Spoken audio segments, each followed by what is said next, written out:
All right, thank you, Roxy.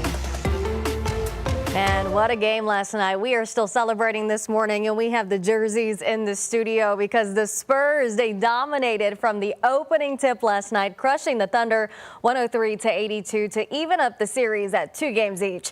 KENS 5's Nate Ryan has a recap of Game 4. Well, we knew this series had the potential to be an all-timer coming in, and now we are right back to where we started from. Level terms in the Western Conference Finals. The Spurs putting the clamps on Oklahoma City in Game 4, 103-82.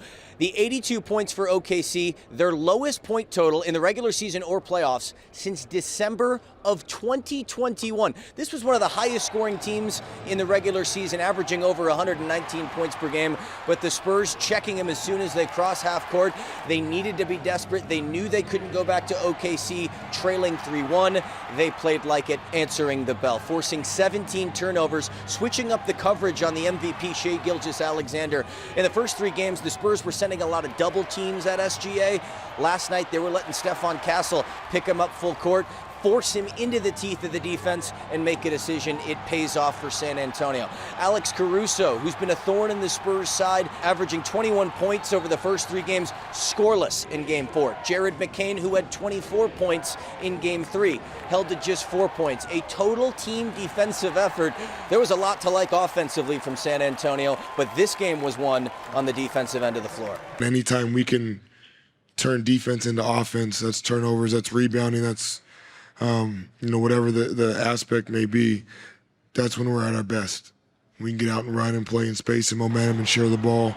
And we did that tonight, and the activity was great.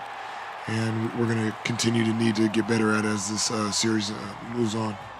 That's what we hang our hat on, the defensive end. We feel like those 2 games that they won, we just weren't ourselves. We weren't playing to the level that we could. We were leaving them open way too much.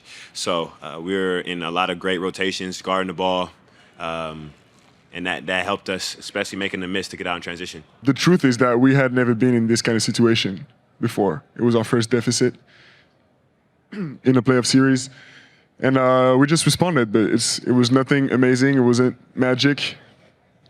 We just did what we needed to do, and the series is far from over. We got 6 more wins before we can rest. Yeah, Victor Wembanyama, who challenged himself after the loss in Game 3, stepped up to the plate, 33 points, 22 of them in the first half. Also did it in just 31 minutes. Spent the majority of the fourth quarter on the bench. That's big for saving up his legs. De'Aaron Fox, who's battling through that sprained right ankle, gutting it out, 12 points, 10 rebounds for De'Aaron. This team willing itself to even up the series, and now we head back to Oklahoma City. Tuesday night, 7:30 at the Paycom Center. We've seen how difficult of a place it is to play up there, but we're right back to where we started. 2-2 in the Western Conference Finals. And also this ensures that the Spurs are going to be back in the Frost Bank Center. That means Game 6 is going to be here in this building on Thursday night. We're not done yet here at the FBC. We are for now in San Antonio. Nate Ryan, KENS 5.